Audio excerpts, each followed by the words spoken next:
Hi there, and welcome to the Sleepy Documentarian. This is where we take true stories and retell them softly. Before we begin, I'd love to know where in the world you're listening from and what hour has managed to find you tonight. It's a quiet comfort, imagining this channel as a constellation of listeners scattered across the globe. Whether you're winding down after a long day, getting comfortable in bed, or just looking for a quiet corner of the internet to relax, you've found the right place. Tonight's story comes from a small town in Michigan, where a 13-year-old girl named Lauren started receiving anonymous text messages that would turn her life into a 2-year nightmare. The messages were cruel, threatening, and seemed to know intimate details about her daily life. Police launched an investigation. The community turned on itself with suspicion, and when they finally traced the messages to their source, they discovered something that defied all logic. The texts were coming from inside Lauren's own house, sent by the one person she trusted most in the world. Let me set the scene for you. Picture Beale City, Michigan, in October 2020. One of those small towns where Friday night football games are the biggest social event of the week, where parents feel safe letting their kids walk home after dark, and where everyone genuinely knows everyone else's business. It's the kind of place where terrible things aren't supposed to happen, which makes what did happen all the more unsettling. 13-year-old Lauren Licari seemed to have everything a teenager could want. She had a sweet boyfriend named Owen McKenney, who ran track and made her laugh. She had supportive parents. Her father Sean worked hard to provide for the family, and her mother Kendra was what every kid wishes their mum could be. Kendra wasn't just supportive, she was genuinely cool. She worked in IT at the local university, so she understood technology. She coached Lauren's softball and basketball teams, which meant she was always around but never in an overbearing way. She chaperoned school events without being embarrassing about it, and somehow managed to be friends with all of Lauren's classmates without crossing any weird boundaries. Owen actually thought of Kendra as a second mum. She would cheer him on at his track meets, regularly invite his family over for dinner, and just generally made him feel welcomed and cared for. If you were designing the perfect supportive parent, Kendra Licari would be your template. She was the mum who remembered everyone's names, who actually listened when teenagers talked, who somehow managed to be both responsible and fun. So when that first strange text message arrived in October 2020, sent to both Lauren and Owen in a group text from an unknown number, nobody thought it was anything serious. The message was pretty direct. "Hi Lauren, Owen is breaking up with you." Then came some taunting follow-ups. "He no longer likes you. It's obvious he wants me." Now, if you remember being 13, you know exactly how this reads. Some classmate is being dramatic, probably jealous of the relationship, maybe trying to stir up some middle school chaos. Lauren and Owen figured it was just someone being stupid, so they did what most teenagers would do. They shrugged it off and went back to their lives. The messages were sporadic anyway, and after a while, they stopped completely. Life returned to normal. The couple probably forgot all about it. But here's the thing that makes this story so deeply unsettling. That first text wasn't sent by some jealous classmate playing a prank. It was the opening move in a psychological torture campaign that would consume the next 2 years of these kids' lives. And the person orchestrating it was sitting at Lauren's dinner table every single night, asking how her day went, offering comfort and support, all while secretly planning the next wave of attacks. Fast forward to September 13th, 2021. Lauren is now a freshman in high school, still dating Owen, still living what appears to be a perfectly normal teenage life. Then the anonymous messages started again, except this time, they weren't occasional pranks. They were a relentless daily assault designed to break her spirit. We're talking about receiving 40 to 50 threatening text messages every single day. Imagine your phone buzzing constantly with notifications, and every single one is someone telling you to kill yourself, calling you degrading names, making sexually explicit threats. The tone had shifted from teenage drama to something much darker. These were messages filled with genuine hatred and malice. What made it even more terrifying was how much the anonymous sender seemed to know about Lauren's life. They knew intimate details that only a close friend or family member could possibly know. They knew where she was, who she was with, what she was doing throughout the day. It was like being stalked by someone with complete access to your private world. The level of surveillance was genuinely frightening. In one particularly chilling incident, Lauren was at a school sports game, sitting a little apart from Owen. Within minutes, her phone buzzed with a text ordering her to sit next to him, move your ass. Someone was watching her in real time, controlling her movements through fear and intimidation.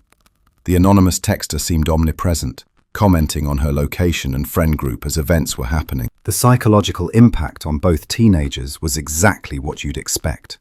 Lauren became anxious and withdrawn, constantly looking over her shoulder, never knowing when the next barrage of hatred would arrive.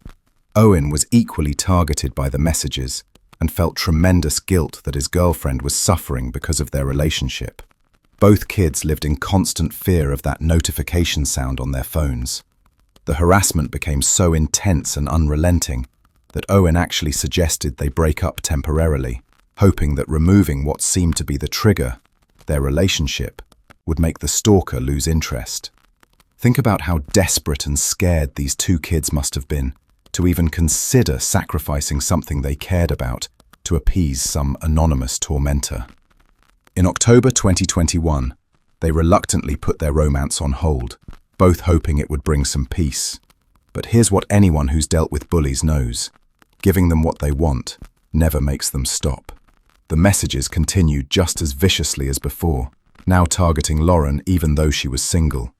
It became clear this wasn't about jealousy over a teenage relationship.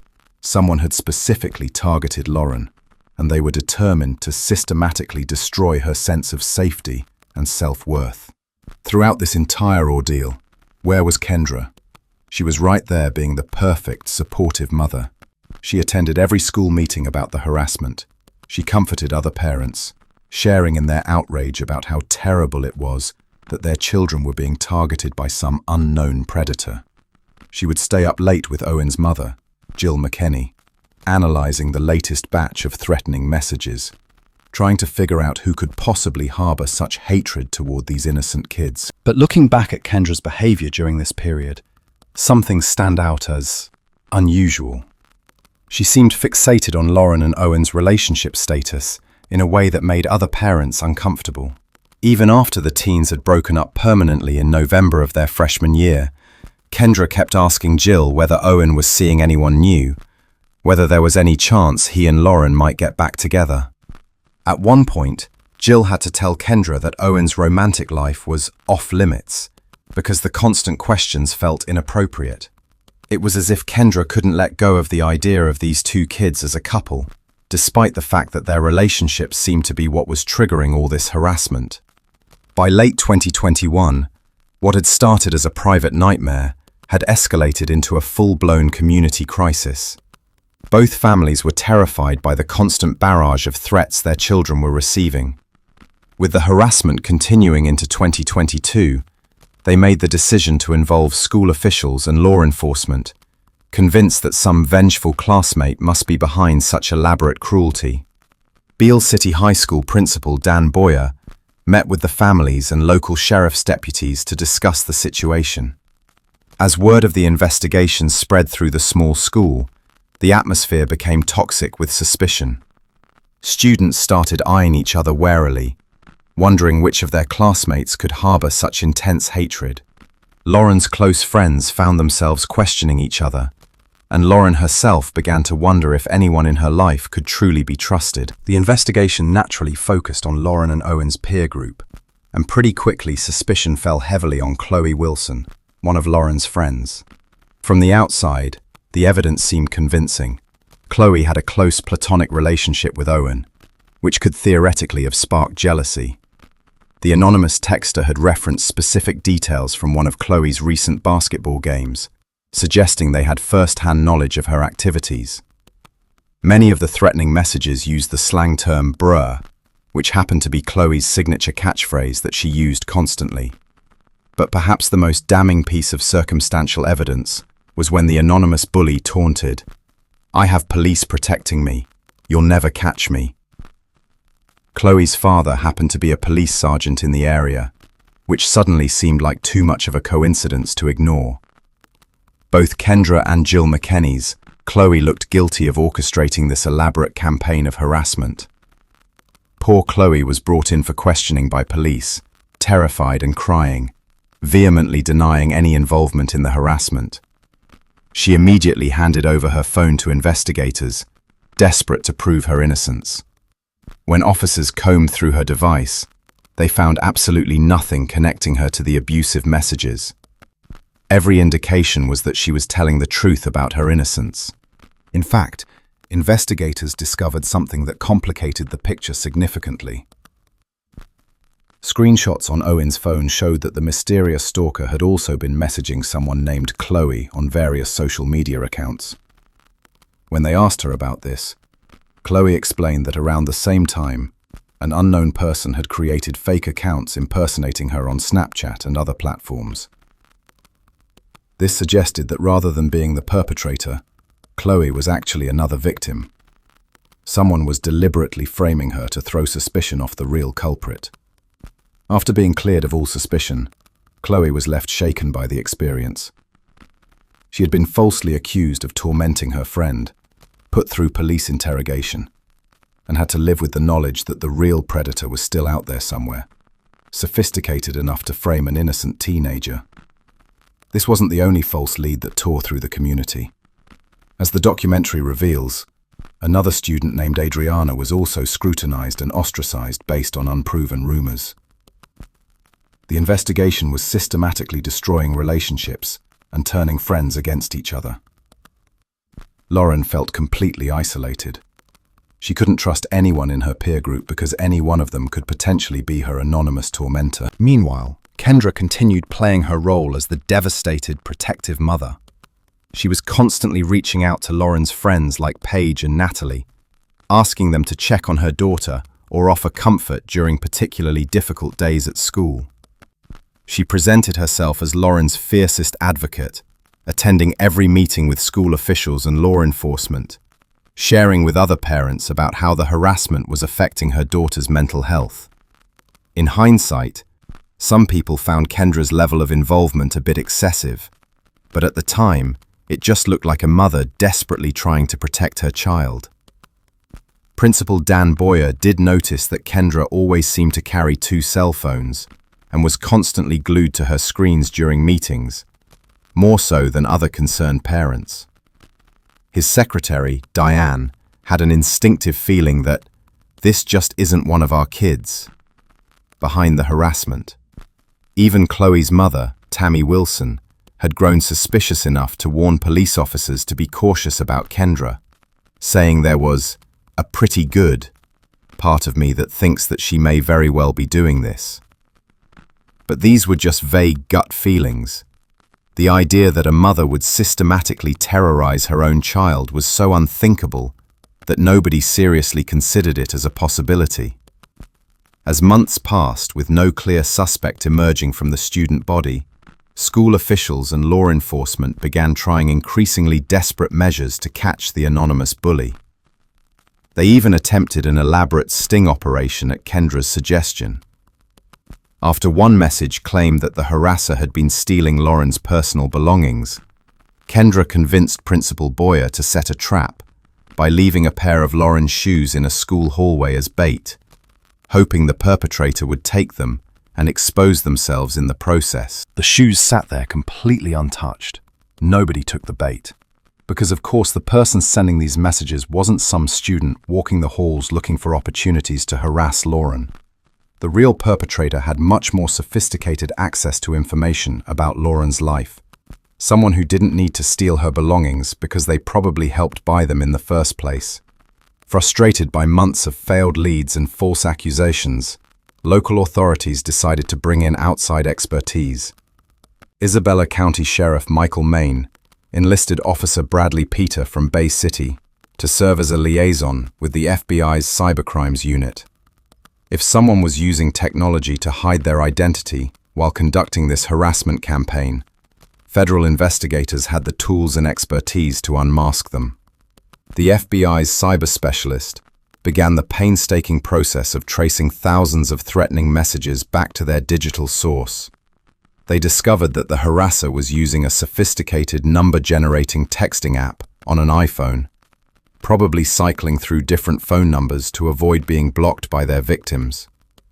This showed a level of technical knowledge that went beyond what you'd expect from a typical teenage bully. More importantly, investigators were able to trace all of these messages to a specific IP address, essentially a unique internet fingerprint, originating from the Mount Pleasant area.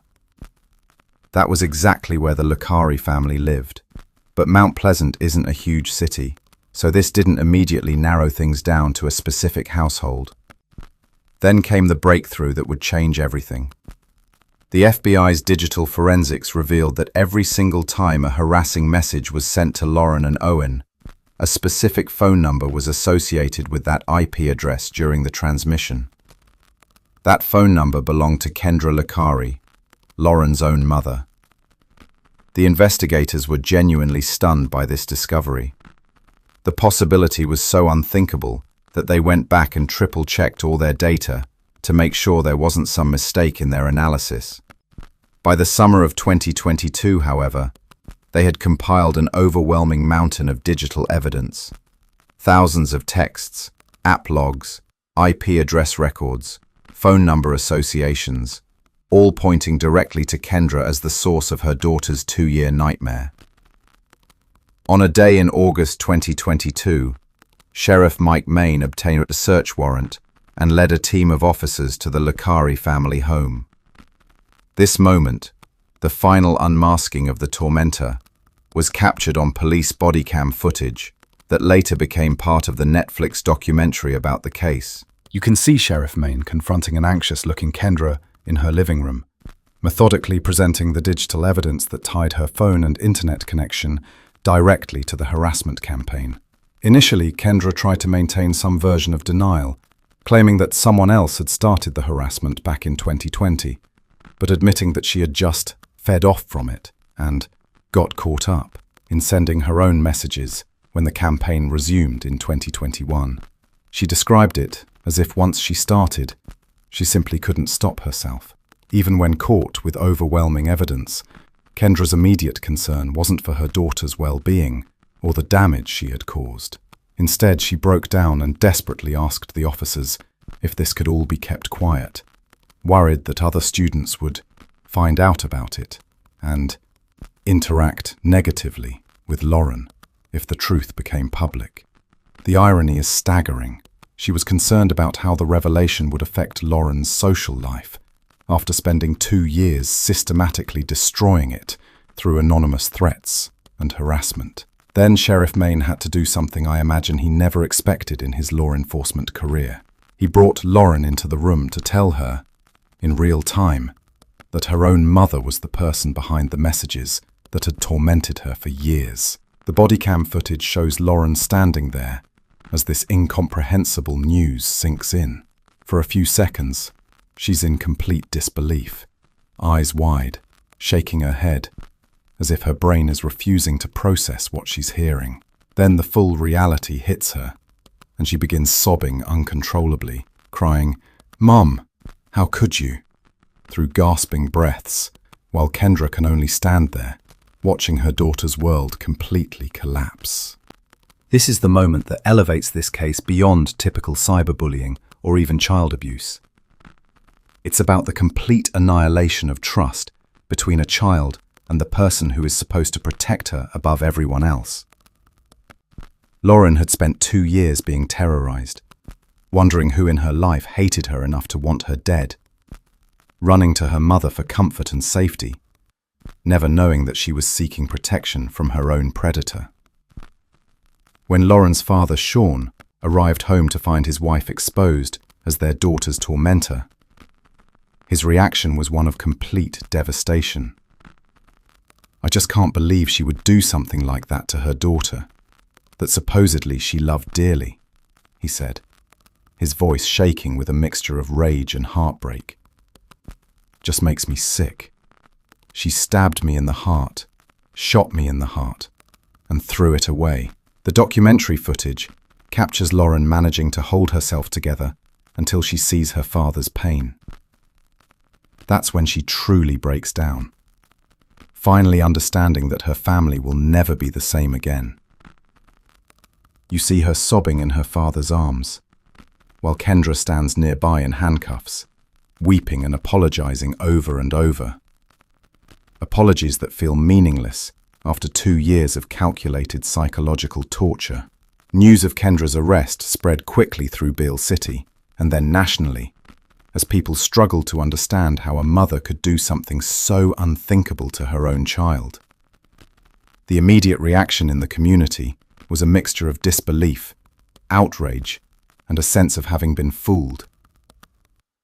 Owen's parents, Jill and Dave McKenney, were devastated. This woman had been their friend, someone they had spent countless hours with, supporting each other through what they thought was a shared crisis. All the while, she was secretly orchestrating the entire nightmare. The small community felt betrayed and embarrassed. Parents had rallied around Kendra, praying for Lauren's safety, organizing support networks, only to learn that Kendra had manufactured the whole crisis from the beginning. The case quickly became national news because the story was so unprecedented. How does a mother systematically terrorize her own child for years while playing the role of loving protector? Some people in Beale City tried to find dark humor in the situation as a way of coping. The Wilson family, whose daughter Chloe had been falsely accused and put through hell, decided to make a pointed statement that Halloween. They dressed up a scarecrow in their front yard in an orange prison jumpsuit, put a printout of Kendra's mugshot as its face, and placed cell phones in its straw hands. It was their way of processing having been manipulated and deceived by someone they had trusted. But for Lauren, there was no humor to be found in becoming that girl whose mum cyberbullied her. She had to carry both the trauma of years of abuse and the social awkwardness of having her most personal family business become public knowledge. Returning to anything resembling normal teenage life after such a public and deeply personal betrayal was incredibly difficult. Legally, Kendra faced swift consequences for her actions. On December 12, 2022, she was formally arrested and charged with multiple felony counts. 2 counts of stalking a minor for the sustained harassment of Lauren and Owen, and 2 counts of using a computer to commit a crime. Prosecutor David Barberi described the evidence against her as overwhelming. We had tens of thousands of text messages.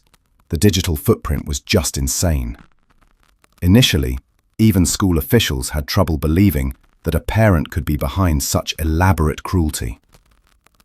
The superintendent of Beale City Schools told reporters, "We weren't expecting that it would be a parent." When police informed us later in the spring that they were suspecting her, it was a shock to all of us.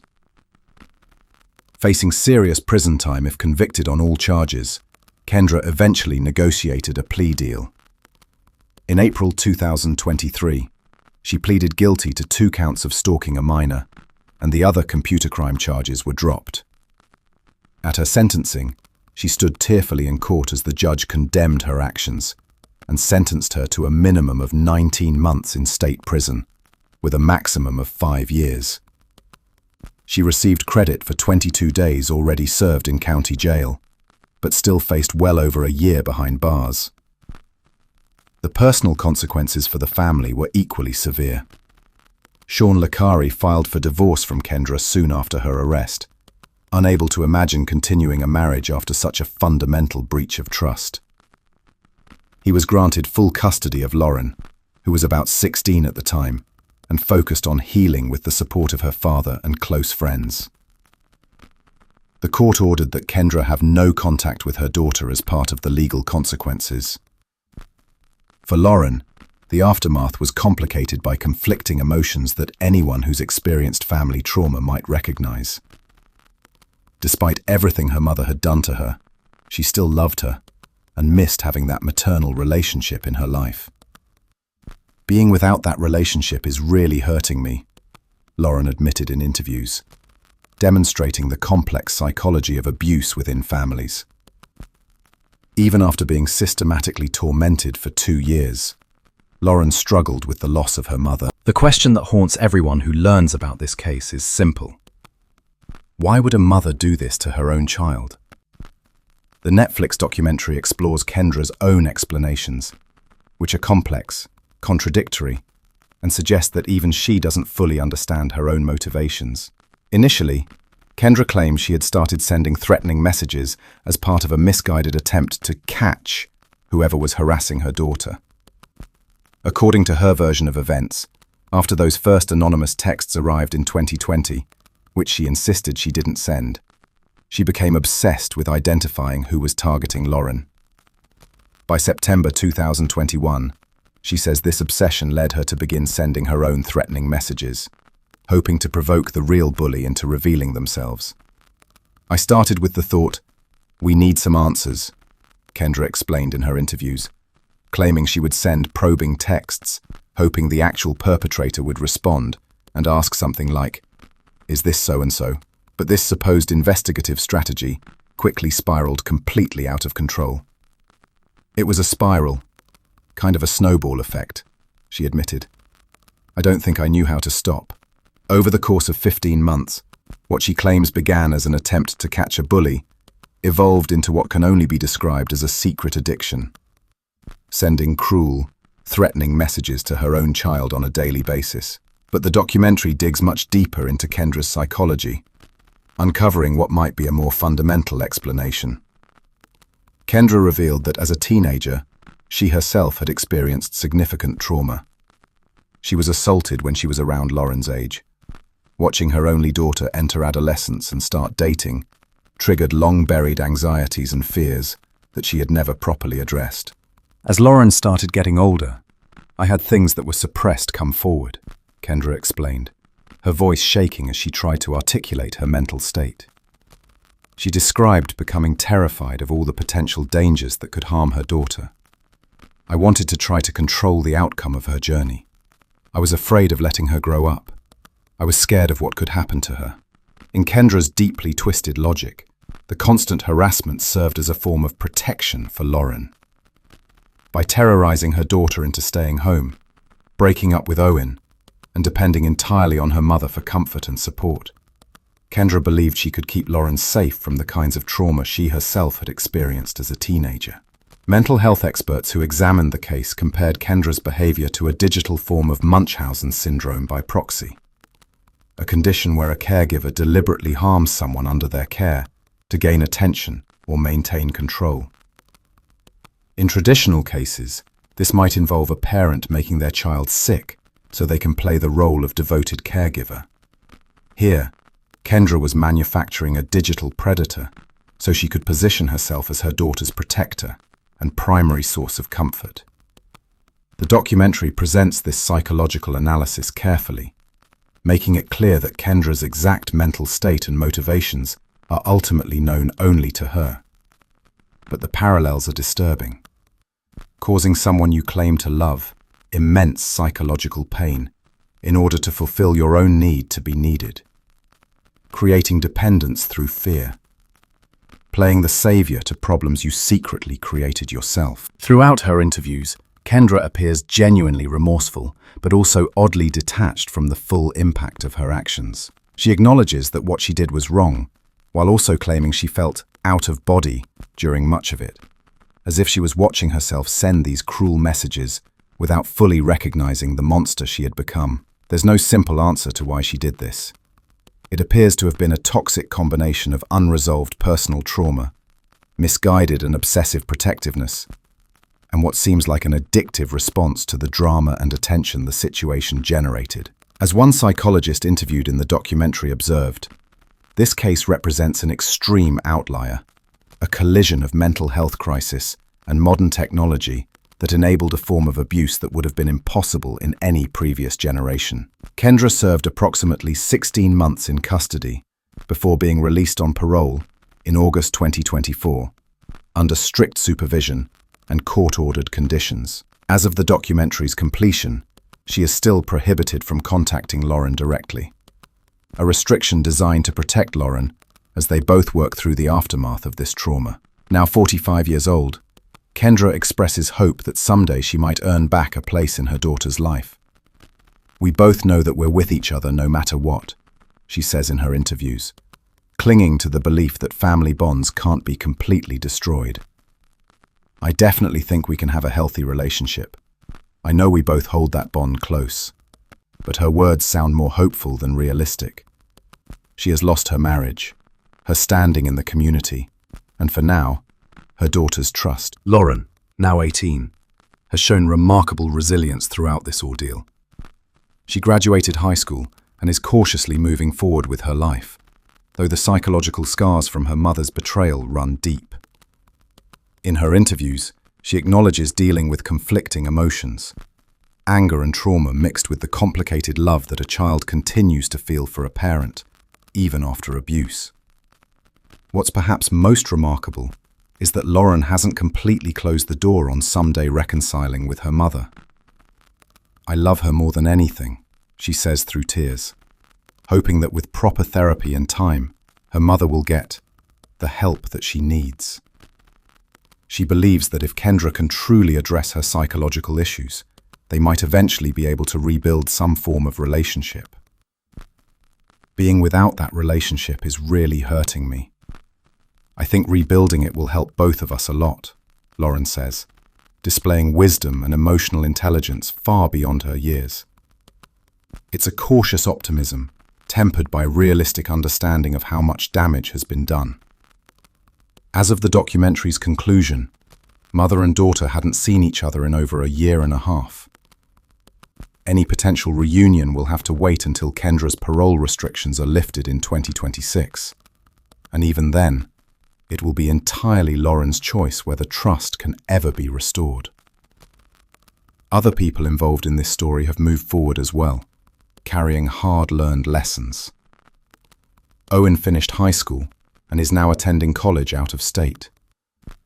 Sadly, he and Lauren are no longer in contact, perhaps an unfortunate consequence of the painful memories associated with their teenage relationship.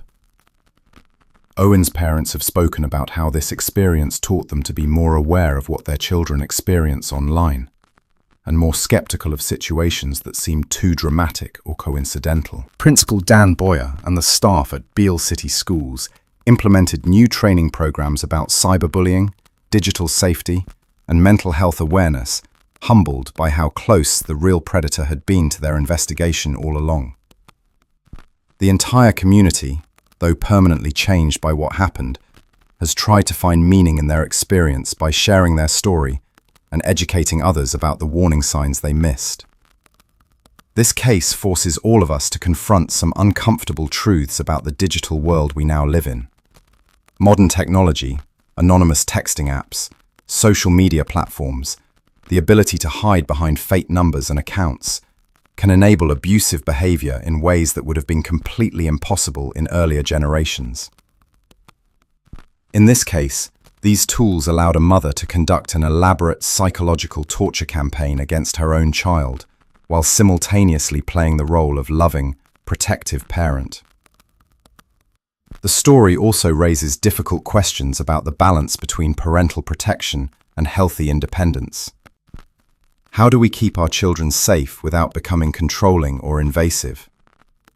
What happens when a parent's love becomes so distorted by fear and unresolved trauma that it transforms into something harmful? At what point does protection become abuse? Kendra Lakari's case represents an extreme outlier, a perfect storm of mental health crisis, unaddressed trauma, and digital technology that enabled unprecedented psychological manipulation. But it serves as a stark warning about what can happen when warning signs are ignored, when help isn't sought in time, and when the tools designed to connect us are weaponized to destroy trust and safety. The documentary doesn't offer easy answers because there really aren't any. Instead, it presents this case as both a warning and a call for greater awareness about digital safety, about mental health, about the complex dynamics that can develop within families, and about the importance of trusting our instincts when something doesn't feel right. In the end, this is a story about the complete betrayal of the most fundamental trust that exists, the bond between a parent and child. Lauren Lakari survived 2 years of systematic psychological torture, never knowing that her tormentor was the person she turned to for comfort every single night. She endured the destruction of her sense of safety, her relationships with friends, and ultimately her family, all orchestrated by someone who claimed to love her more than anything in the world. But it's also a story about incredible resilience and the possibility of healing. Despite everything she's endured, Lauren has found the strength to graduate, to hope for the future, and even to consider forgiveness. Her journey from victim to survivor is still ongoing, marked by both progress and setbacks, but defined by her refusal to let her mother's betrayal destroy her capacity for love and trust. The case will likely be studied by psychologists, law enforcement, and technology experts for years to come, as they try to understand how digital tools can enable such sophisticated abuse. But for those who lived through it, the focus isn't on academic analysis, it's on healing, moving forward, and somehow finding a way to rebuild trust in a world where the person who was supposed to protect you became your worst nightmare.